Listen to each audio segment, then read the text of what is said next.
Okay, so this is an AP circular motion question from 1977.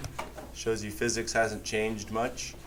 Okay, so here's the situation. We're focusing on this box that's sitting on this truck bed, and the truck is traveling around in a circular path with a speed v, which would be tangent to the circle. That's a tangential velocity. What else do we have? The radius of this circular path is r. The mass of the box is m. And let's see. And then here they talk about static friction, which I'll mention in a little bit. Okay, so the first question here, on the diagram provided above, indicate and clearly label all the force vectors acting on the box for when the box is in this position right here. So what are they asking for? On the diagram provided, indicate and clearly label all the force vectors acting on the box. What are they asking for? A free body diagram. So I'm going to do it right here. I'm going to draw it right here. So here's the box. You're focusing on the box. The center of the circle is right here, right? So I'm just doing my diagram over here. So we have the box on the back of the truck bed. This dot right here represents the center of the circular path. So what are the forces that are acting on this box that's on the back of the truck bed? Well, obviously we have gravity. We always have gravity. If it's an object, there's going to be gravity. So we have mg down. Is this box sitting on a surface? Yes. So there's going to be a normal force. Now, normal force is always directed perpendicular to the surface that the object is on, which in this case, the surface is flat, right? The truck bed is flat. In a minute, when we get down to here, is the surface flat anymore, or is it angled? It's angled. But for right now, the normal force is simply straight up, perpendicular to the surface. Label that F sub n. Now, what is the third force? There's one more force acting on this object. There's one more force. What's up, Snodgrass? The muffin thing worked. The muffin thing? Yeah. Nice. Good. Dude, you want to stay and watch me kill it? Dude, I'm totally killing this right now. Sure. I'm just kidding. You don't have to. Okay. All right. So, where were we? What's the one additional force that on the box on the truck bed? Friction. Now, which way is friction pointing? If the center of the circle is over here, which way does friction point? Is it going to be pointing away from the center of the circle, friction, or is it going to be pointing towards the center of the circle, friction? Because I walked around the room 2 days ago. I was walking around the room. I saw some of you doing it like this, away from the center. Some of you like that, towards the center. It's only one. Which one is it? Towards the center. Because if you think about it, all right, see you. Got to show Snodgrass what's going on. Okay, if you think about it, is the frictional force keeping the box on the truck bed, or is it pushing it off the truck bed? It's keeping it on. So it has to be pointed. The frictional force points to the center of the circle. Now, is this a static friction or a kinetic friction? This is a little bit tricky. That's a static friction, because if you think about it, which way is the truck moving? The truck is moving this way. However, the friction I just drew on the free body diagram points this way.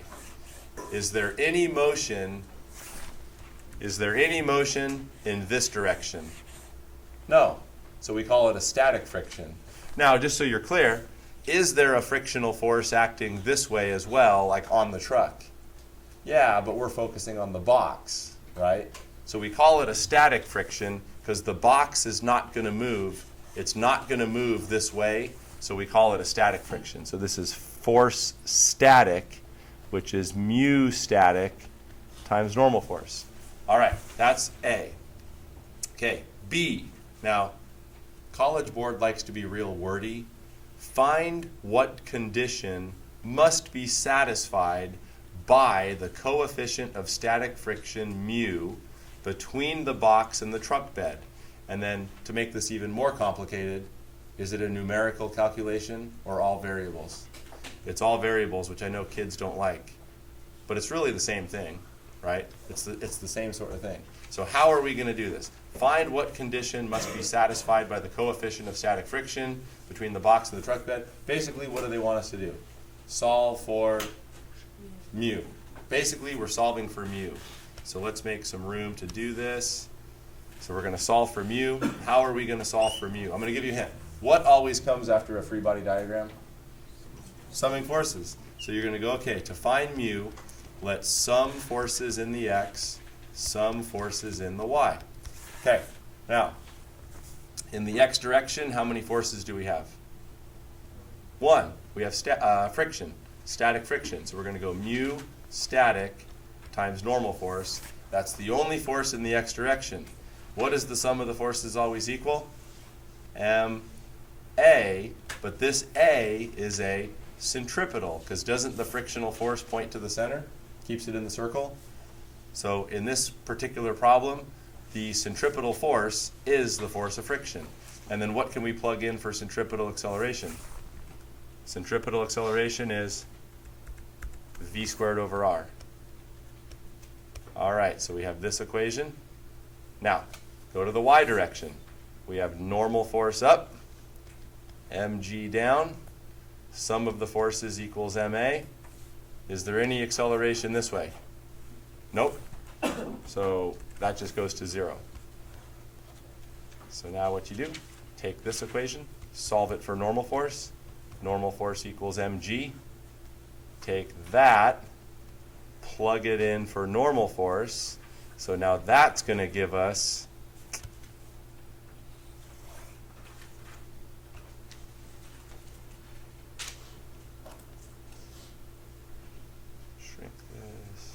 come on. So plugging that in, so we plugged in here for normal force, that's going to give us mu mg equals mv squared over r. What cancels out? M.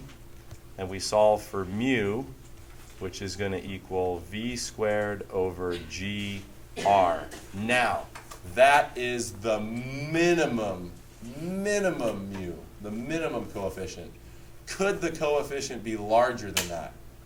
Like say you put Velcro on the truck bed, which would increase the coefficient of friction. Could the mu be larger? Yeah, so the super awesome answer, you would say mu needs to be greater than or equal to v squared over gr. That would be absolute perfection. However, on the actual AP exam, if you had this, you would get pretty much all the points. If you got to the point where you had v squared over gr. But this would be the absolute best answer right here. Okay. Any questions? So pretty much all this was free body diagram, sum the forces. Now, let's go to part C. Now you guys know when you exit when you're driving on the freeway and you get off on an off-ramp, is the off-ramp going to be flat like this, or do they bank it like that? They bank it. Do you want to know why they bank it? So the normal force will help keep you in the circular path, right? So if you're going around a turn, you get off the freeway, if the road is totally flat, right? So like here is, hold on, I'm going to draw, this is the car coming straight at you, right? So here you're looking at the headlights right here. So here are the headlights. The car's coming straight at you. mg down, normal force up. Can the normal force help keep you in the circle if the road is flat? But if you bank the road, okay, if you bank the road, let me draw a nicer one. If you take the road and bank it, so now here's the wheels of the car, like this. So here are the headlights. You're looking at the car coming straight at you. So now you got mg down like that. Now normal force points off like this. Now can the normal force help keep you in the turn? Yes, because here's why. The center of the circle is right there. This is the center. Does normal force have a component that points to the center? Yep. Doot, doot, doot, doot, like that. Doot, doot, doot, doot, like that. This force right here, that component, the x component of the normal force, will help keep you in the circle. So it's much safer to have the road banked versus flat because the normal force can help. Okay, so let's do part C. On the diagram above, so what do they say here? If the roadway is properly banked, the box will still remain in place on the truck for the same speed V, even when the truck bed is frictionless. So we're removing friction from the problem. So all they want for part C is a free body diagram. Okay? So, oh man, I'm getting visited by all the teachers. Hey, Snodgrass was just here. Okay? Yeah. Coleman's down the room. Okay, we're recording this, so we don't quite have this many visitors on a usual day. However, we're blessed or lack thereof being blessed with Coleman here. Are you recording it? Yeah, this is being recorded. This is live, dude. This is live in H44. This is as real as it gets right here. Okay. Okay, so part C, we're almost done. Okay, part C. On the diagram above, indicate and clearly label the two forces acting on the box with the road being banked. So let's make some room. Like this.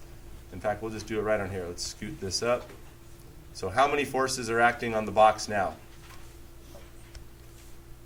So the road's banked at some angle. Let's just put in theta right there.